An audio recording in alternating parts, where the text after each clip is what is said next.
আমি পার্সোনালি শরীফ ওসমান হাদী ভাইকে একজন শিক্ষক হিসেবে মেনে নিয়েছিলাম।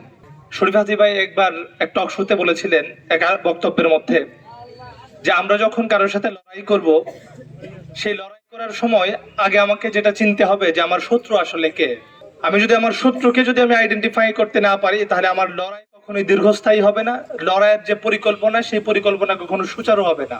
ওসমান হাদী ভাই 5 আগস্টের পর যখন বক্তব্য দেওয়ার সুযোগ পেয়েছেন, টক শোতে কথা বলার সুযোগ পেয়েছেন, উনি ওনার বক্তব্যের মাধ্যমে আমাদের মূল যে শত্রু, সেই শত্রুকে তিনি খুব সহজ ভাষায় আমাদের কাছে উপস্থাপন করেছেন, আমাদেরকে চিনিয়ে দিয়ে গেছেন।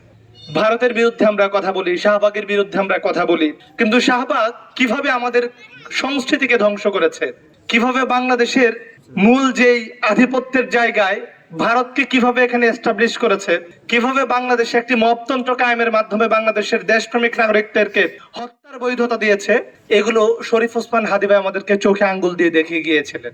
যার ফলে আমরা বুঝতে পেরেছিলাম যে আসলে আমাদের শত্রু আসলে কারা। 5 আগস্টের গণবিপ্লবের মাধ্যমে আমরা আওয়ামী লীগের ফ্যাসিজমকে আমরা রাজনৈতিকভাবে পরাজিত করেছিলাম, কিন্তু রাজনৈতিকভাবে পরাজিত করার পাশাপাশি কালচারাল দিয়ে আওয়ামী লীগ যেভাবে আমাদের উপর চেপে বসে আছে, এস্টাবলিশমেন্ট এখনো যেভাবে আওয়ামী লীগের দখলে, আমরা তাদেরকে এখনো পরাজিত করতে পারি নাই।